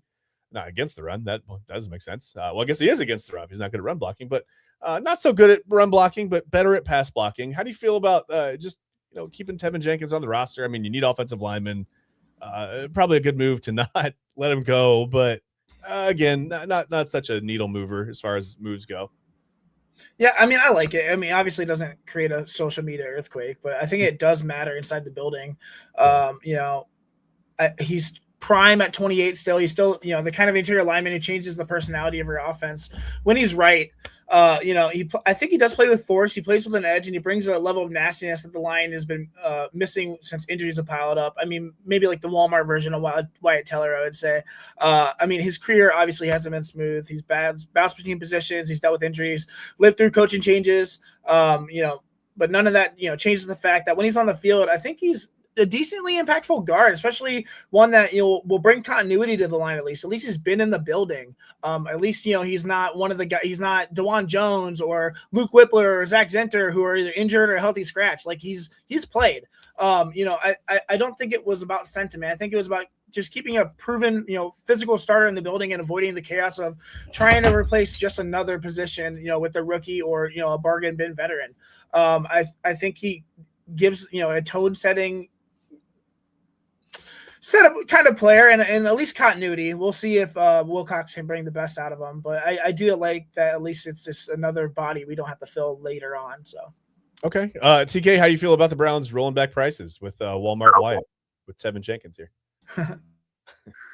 Be quite honest, not happy at all with that. Tevin Jenkins looked lost last year. I remember watching him. I'm just during the end of that season, I'm just like, look at 74. TK, pay close attention to 74. Does this look anything like the Tevin Jenkins in Chicago, like the Tevin Jenkins at Oklahoma State? And the answer was an overwhelming hell no. I mean, he just looked out of sorts. It looked like he was confused. It looked like he didn't think he needed to be out there, and in all reality, probably didn't. To be fair, the whole offensive line looked that way too, though. The whole season, so the whole offense did. So the right guard rotation thing was weird as hell. I've never seen that happen in a game before. Like, why are you rotating offensive linemen? Offensive linemen have to be out there for every single play.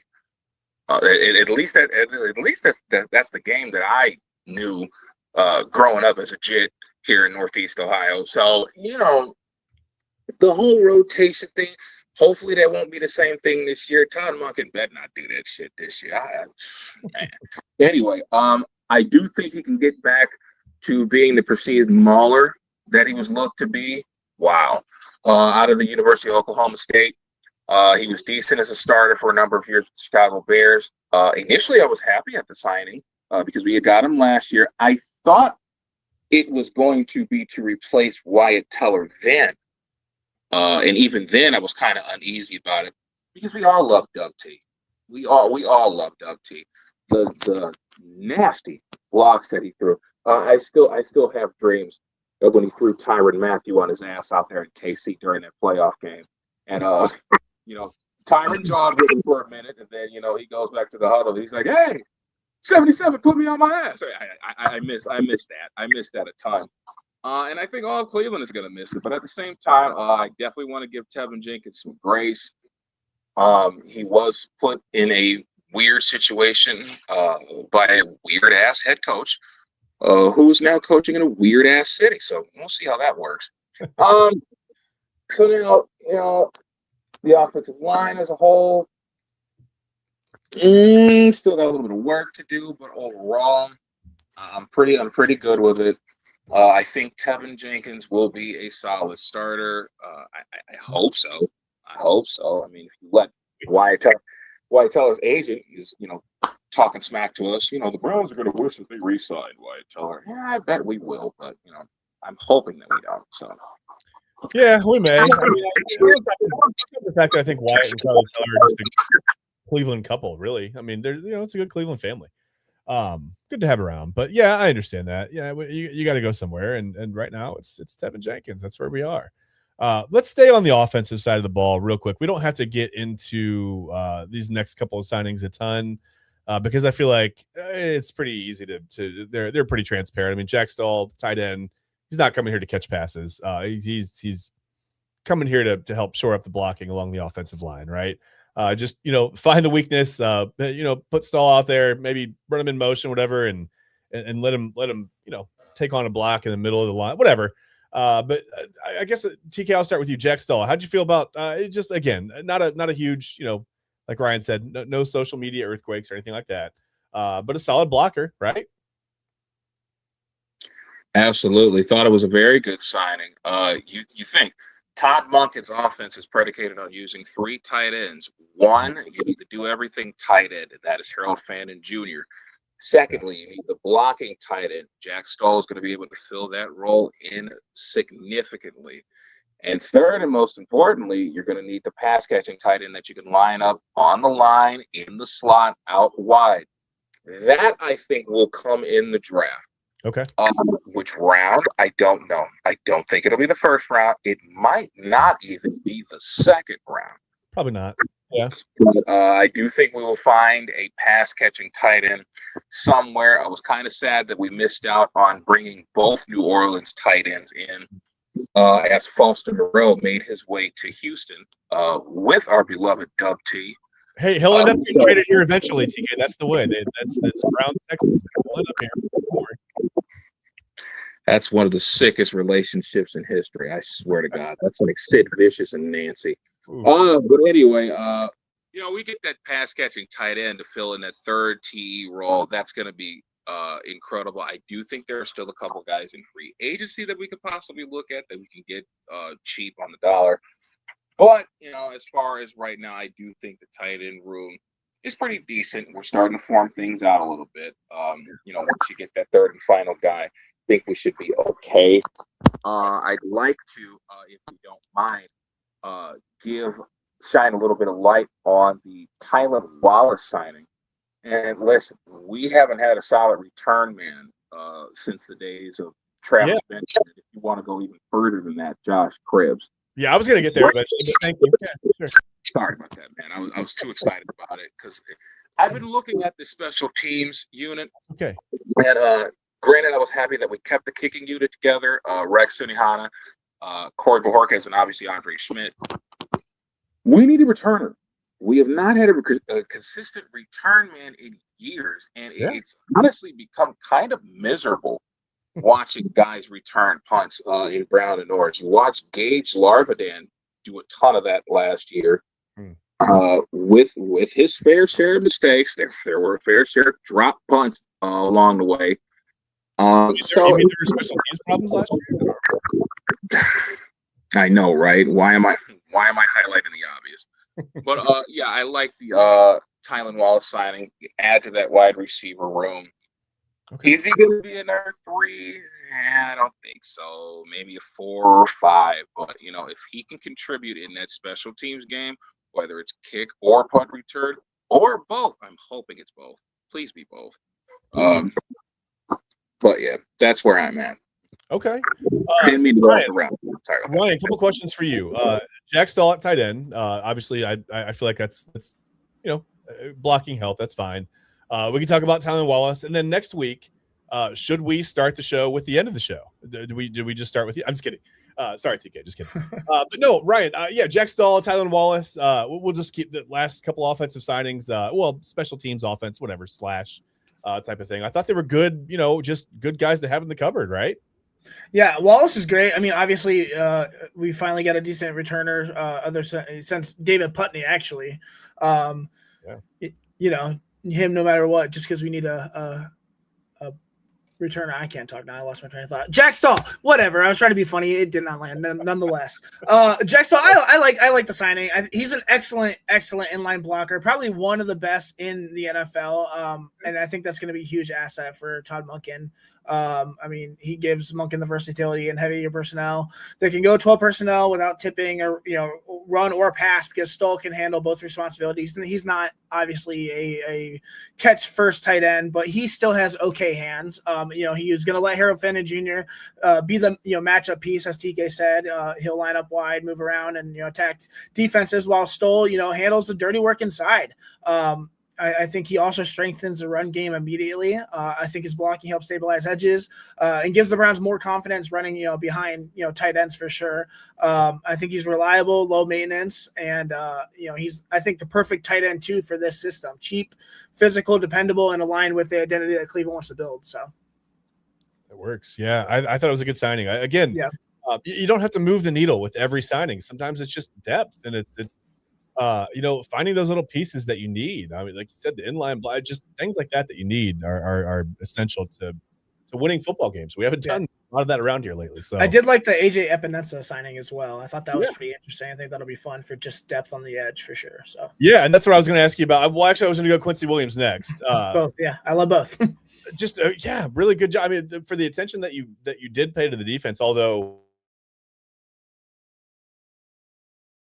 The defense is very good. I thought, well, you lose Devin Bush, you replace it with Quincy Williams. That's fine. Quincy Williams is a good signing. 2-year deal for Williams. I was a little surprised by that, honestly. I was excited by that. And then on the defense, also, like you said, Epinesa, TK. I think TK, have we talked about that? Have we talked about AJ Epinesa? I don't think we have. How did you feel about that signing? I loved it. Another depth piece. I thought he was very productive with the limited role that he was given with the Buffalo Bills. Yeah. I definitely think, you get behind Alex Wright, who is obviously going to be our starting left defensive end, especially after the year he had last year. Yeah. Very good in the run game, 5.5 sacks for him. Mm-hmm. But then you think about what AJ Epinesa was able to do. He was also a big factor in Buffalo's run defense. He also had 5.5 sacks last year. So this is very versatile defensive end, a little bit of do everything, not necessarily elite, but he is a solid player. Great depth piece to have, man. I was very delighted with that signing. Again, another good move by Andrew Berry, man. Yeah, I thought they gave themselves some really good flexibility. A couple of they paid attention to the defensive line, the edge with Epinesa and then Kalia Davis. They signed 1 year, $3 million. I thought Davis is a good depth piece on the defense. He's just a good guy to rotate in. Maybe can help against the run a little bit. They struggled against the run. Right. That's Lee Collins went down and. It all went bad after that, so I thought that was a good signing as well. And I guess just the only other one we didn't talk about was Daniel Thomas, more of a special teams kind of a thing, but again, like pieces that you need. Ryan, again, it doesn't really move the needle, but Daniel Thomas, I thought that again, a great move by the Browns, right? Yeah, I honestly didn't even see that one, so I can't really talk about it too much. But our special teams have been awful the last 2 years. I mean, I will take any piece that I can get on that special teams just to have a competent team. So yeah, I'm happy that they signed somebody who's going to be a specialist on special teams. That's awesome. Yeah, fair enough. TK, you're good with Daniel Thomas? Again, special teams depth piece. I mean, you got to have it. Absolutely. I think he would challenge for the gunner position for the Cleveland Browns. Again, has been a significant contributor on special teams. You think of those guys that do the dirty work on special teams that don't get all of the glitz and glamour. Your Matthew Slater types, your Justin Hardy types, your Miles Killebrew types. Daniel Thomas is right up there with those cats. And he's going to be a significant difference maker on our special teams. Whether you have him on field goal block, you got him on punt block, punt return, whatever. He's going to make it happen. And I do think, yet again, another fantastic depth signing. This is a guy that has had significant in-game snaps as well. He's not just a special teams guy. This is a guy that can line up as a strong safety, play a little bit of free safety. You can put him in that slot position as well. This is definitely a very good signing. Another good move, another underrated move. We're going to come to like this guy quite a bit this year, I think. So what changed? Because all of a sudden now you've got Andrew Berry and the Browns making these moves where they're signing not only depth pieces but versatile depth pieces, right? Like guys that fill multiple needs at once, and maybe not.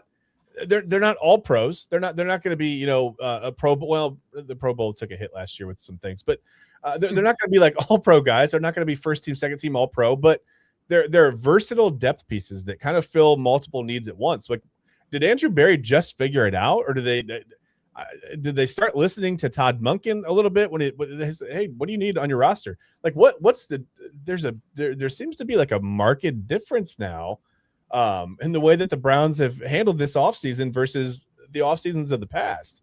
I mean, maybe just new inside voices. I mean, like you said, Todd Monken's been around the NFL for a very long time, been around football in general. I think it wasn't Mike Rudenberg who talked about Quincy Williams like a week before they even decided to sign him. I didn't even get to talk about that real quick. I want to talk about Quincy Williams. He's my favorite signing of the free agency so far with the Browns. I think that he's one of those linebackers who plays like he's been launched out of a slingshot. Everything is sudden, everything is violent, everything is full throttle. I think you feel him when he arrives. You hear him when he arrives, and you notice him, even on plays when he doesn't make the tackle because he forces offenses to speed up their decisions. And I think that's awesome, combining him with Carson Schlesinger, who is one of the same kind of player. I think that a lot of people talk about his Quincy Williams being benched in New York. I think context matters with that. I think that's why we probably got him on a 2-year $17 million contract at what is he, 30 years old. The defense collapsed in the moment that the Jets tore the core of the roster apart during the trade deadline. When you trade away your best defensive lineman, your best corner, the structure evaporates. So Quincy definitely wasn't the problem. He was stuck inside a unit that that pretty much stopped functioning. Cleveland looked past that noise and focused on the traits, and I'm telling you, those traits are top tier. Like I said, elite closing speed. He's a violent finisher. He's a natural blitzer, high motor, high urgency player, a veteran. Obviously, with a player like that, he can overrun plays a little bit. His coverage can be a little bit streaky, and sometimes he plays so fast that he loses leverage. But pairing him with Carson Schlesinger, oh my gosh! Especially, I think he matches Mike Rudenberg's vision for that linebacker room in general as well. He wants linebackers who don't hesitate. I think Quincy Williams is built for that style. He sees it, he goes and gets it, and he finishes the play. I think he replaces Devin Bush with a more range and more playmaking juice. I liked Bush this past year, of course. He was steady, but I think Williams is explosive. I think the Browns actually upgraded the athletic ceiling at the position, and I'm really, really excited about this guy. So yeah, it's the range. Like you said, he reminds me of almost like a little mini Ryan Shazier. Like he's almost that sideline guy that Shazier was. And think about how your responsibilities change playing in the middle of a defense where what you do up front has crumbled because of a trade. What you do in the back has crumbled because of a trade. and now you're just in the middle of that trying to pick up the pieces. Like, of course that wasn't going to go well, right? Yeah, I don't know what you would have expected, but that's anyway. Those are like the major. We're not done yet. I mean, I'm sure the Browns are going to have something up their sleeve still. They're still trying to trade, draft picks, a quarter of a century out or whatever. They're going to keep proposing that rule, making it bigger and bigger. So whatever. We'll find out the Browns traded Myles Garrett for a 2046 first round pick from somebody pretty soon. Hopefully, among other things. But let's just, you know what? I was going to take a break. Let's not take a break. Let's just talk about what's on our minds. Let's get out of here. We're almost 2 hours in. Time has absolutely flown today. It does not feel like we've been talking sports for 2 hours. And I want to get you guys to some of these, March Madness games so you can watch and see who's going to be in the Sweet 16. So I don't care who starts. It's up to you guys. You guys can fight it out, or you can whatever. You can be nice. I don't care. You don't have to fight. Let TK go first, please. TK's going first. There it is. TK, tell me what's on your mind on this Sunday, this first day of spring, March 22nd, 2026, man. Okay. Let's see. Well, yesterday I was thinking about our hometown basketball team, the Cleveland Cavaliers, and I was thinking to myself, granted, being a Cleveland fan can come with its scarring moments at times. I often wonder, am I being too hard on the Cleveland Cavaliers? I remember at one point in the season, we were barely breathing over 500. Today, we currently stand at 44-27. Some of these games, I think, don't impress me to the point where it's like, okay, are you mad that they didn't blow this team out? Are you mad that the process didn't look as clean as you thought maybe it should have? Or are you just worried about being let down in the future? I often ask myself this a lot. Like, am I being too hard on the Cavaliers? Am I not being hard enough on the Cavaliers? What exactly am I coming to suspect? I'm so confused about my team right now. And the biggest thing that I just want answered is, listen, are we really as good enough as we think we are? Forget health-wise, because, guys are going to come back. Guys are going to be ready in April, towards the middle or towards the end of April. I'm sure guys are going to be ready to go and, to be able to fill in minutes or what have you. Yeah. But am I just self-sabotaging myself right now as far as my thought process on where this basketball team is? And I can't really answer that. I don't think anyone can honestly answer that for me. Well, I'm sure there will probably be a few outspoken people that will probably help me out with that. But, at the same time, I'm just thinking, where do we stand right now? And I'm just constantly thinking about this. Like, are we going to advance this year? Or is it going to be some of the same old jizz? Is it going to be worse than some of the same old jizz? I really don't know. I don't know. That's what's on my narrow ass mind this morning, guys. Just all Cavs right now, and whether they're good enough. That's fair. Ryan, tell me what you're thinking about, man. Yeah, TK, I agree. By the way, it's a little unsettling, but nonetheless, here we are. All right, so mine's gonna be a little different. This is I'm a huge NCAA and just wrestling in general, just a fan. I've wrestled my whole life, and I think that the NCAA wrestling championships should be every bit as big as March Madness. And last night was the finals in Cleveland at Rocky Mortgage Fieldhouse, or whatever the heck it's called now. I don't even know. But it was absolutely electric. You had an atmosphere that felt like a championship fight. You had storylines exploding all over the arena. Freshmen, literally actual teenagers, taking over the biggest stage in college wrestling. The headline Jax Forrest, who didn't just win a national title from Oklahoma State, but owned the moment. He is a 17-year-old kid who was in high school 3 months ago, graduated early, went into college wrestling to have more competition, ended up going completely undefeated, and ended up winning the national championship last night at 17 years old. The first freshman to do it since Sergio Verga, his teammate, did it. It beat Jesse Mendez from Ohio State, the two-time national champion going for his third. That freshman beat Jesse Mendez to actually be the first one to do it in 79 years. So we had two freshmen from Oklahoma State yesterday who went undefeated and won the national championship championship in 79 years. Not only that, but Penn State was doing what Penn State always does. Penn State is the absolute best wrestling program in the country and has been for the past 20 years. They had, I think it was seven finalists for the NCAA National Championship. I think they won 5. Absolutely insane. This year they actually continued their record. I think it was at one point, I think it's 89 total dual wins straight that they've won. Absolutely destroyed everybody in their path, and it doesn't look to stop. But I think there were 3 total freshmen that won national championships last night out of only, I think it's 12 weight classes. So the future wrestling is super exciting. It's super insane. There were some major upsets last night. So much fun to watch. And it just kind of sucks that wrestling and basketball are always at the same time. Usually, if you're a wrestler, you suck at basketball. I'm a testament to that because I am absolutely awful at basketball. But I was a good wrestler. Nonetheless, I think that this tournament, this sport needs to be highlighted more because it is absolutely just so fun to watch, so fantastic. And last night, history was made, and I just wanted to talk about it. So. Yeah, really cool. I saw some of that actually yesterday. I'm glad you highlighted it. Really cool. Penn State is just, like you said, doing insane. Yeah, unreal. They're the pinnacle. I don't think you could even really come close to arguing that. You're right. Their head coach, Cale Sanderson, he was Iowa State. He was the first player to ever go completely undefeated all through college, all 4 years, and win national championships. And in terms of just recruiting, he gets usually the best guy in the country at every position. They're looking to win a national title in every single weight class. It's insane. So yeah, and wrestling's cool because it's you out there, right? Right. That's it. You can have a great team, you can have a great coach, you can have whatever. But when you're out there on the mat, that's it. It's you and your opponent, and it's your focus, and it's all the training, and it's everything that you go. I think that's awesome. That's a cool sport. Definitely really cool. And you're right. What is it with wrestlers and basketball? I think it's a body type thing, right? Yeah, I don't know. Yeah, maybe it's just a body. You don't want to have like real long, whatever.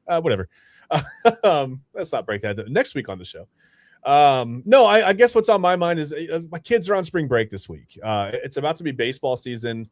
It's spring. It's officially spring. Like today, it's spring. We've sprung forward. We've already lost the hour of sleep. That's gone. That's behind us. Although I don't know that I've ever fully recovered from that, to be honest with you. I think that's still affecting me. But take the time to get outside. This is a time for it might have some allergy concerns, but this is a time I think you get cabin fever, especially with the winter that we've had in Northeast Ohio. It's been brutally cold.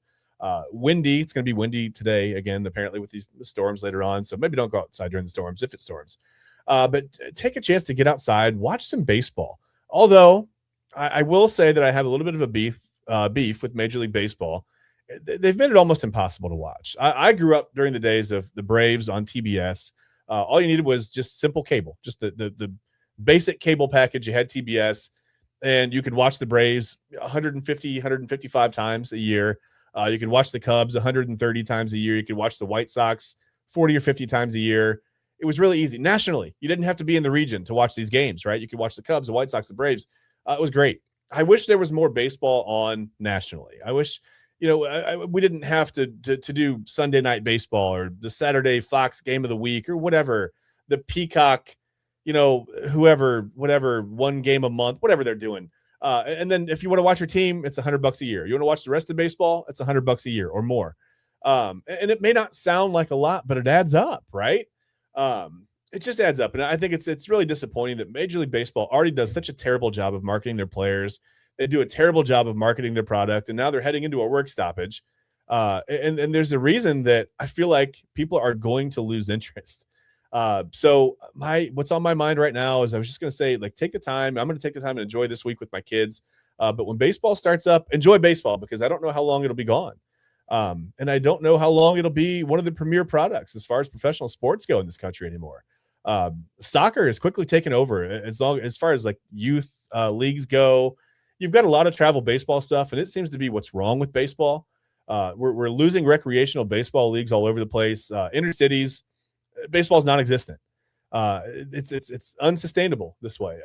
You can't keep going forward and expect baseball to be, America's pastime if we don't even play it at the youth level in our cities and in our towns. And I mean, we're losing baseball. So if you love baseball, if you like baseball at all, I don't know what to tell you. I don't know how to fix it. I don't really have a way to fix it. I know we need probably less travel leagues, more recreational baseball, and we have to get baseball back into the inner cities, whether that's baseball, Major League Baseball itself, taking the initiative to, get these leagues going in inner cities. We just don't have inner city representation in baseball at all. You don't see it. Most of it comes from other countries, which is fine. I mean, the best players can come from wherever they need to come from. I have no problem with that. But I would love to see baseball back in our inner cities. I mean, it would be nice to see American kids growing up playing, city league baseball again. I just think we've lost something where, for a travel team, you pay, I don't know, $4,000 or $5,000 a summer so your kid can go to 5 or 6 tournaments and win, $10 rings or whatever. We're using $400 or $500 bats, $300 gloves, and these kids are 8 and under. I think we've just lost that personal touch to baseball. It's become win at all costs, and it shouldn't be that way for 8, 9, and 10-year-olds. I'm sorry. So that's whatever. That's my little thing. It's just not quite. It's probably not even really what wrestling is right now at the college level. It's just a ticket to get to the next spot, which is fine. But I wish we had more youth involved. More people would grow up playing baseball. I think it's a great sport. It's not. I was going to say it's the ultimate team sport. It's really not. Football is probably the ultimate team sport. But I just wish we had more representation in our inner cities for baseball. That's all. I just wish more kids could grow up playing baseball. Regardless, that's it for this week. We want to get out of here. I want to thank our sponsors, Alley Rose Fragrances. I want to thank Fanatics, sportsmemorabilia.com. I want to thank Dubby Energy. We want to thank Monster Moments Photography. Thank you guys so much for sponsoring us. Thank you, our viewers, for being here every Sunday, every Saturday, every Monday through Thursday. Whenever you're here with us, we appreciate you. Sorry we couldn't bring you a show last week. Again, no power all weekend. As soon as I got power back, I lost my Wi-Fi. It was it was a struggle, but we're all good now. We're fine. We're back up. So pay attention tonight on the Inside Edge Network. We've got the main event with Rob Rozicki, Anthony Alford, and Eli Moon. They'll be with you tonight about, I don't know what time they start. Late night tonight. They'll be with you. I think their start time sometimes depends on what's going on. So that'll be tonight. And then all week this week, of course, Inside Edge prime time at 10 o'clock. We've got all kinds of other stuff going on the Inside Edge Network. Follow us on social media. I'll put that screen up here. I mean, we count on you, on your support and watching us. We appreciate it. We love it. We also need you to like our pages, to follow us, to subscribe, so you're always aware of when we go live or when we share short form content on Facebook with Reels or whatever, Instagram with the Reels there as well, TikTok. We're all over the place. YouTube, X. So follow us, like, subscribe, engage, comment on things. Just do whatever you can do. It helps us grow. It helps us bring you better content. And at the end of the day, I think that's what everybody wants. So thank you guys again so much. Again, thank you to all our sponsors. Thank you to the viewers. Thank you to Ryan. Thank you to TK for being with me and putting up with me and my scatterbrained hosting for another Sunday for 2 hours. Appreciate you guys. Wouldn't have it any other way though, right? We will see you guys here. Well, I'll see you Monday night on Inside Edge Primetime. TK and I will see you back here on Saturday with the Legal Formation. And then Ryan, TK, and I will be all back. We've got the Commissioner's Couch is going on. Real quick with that.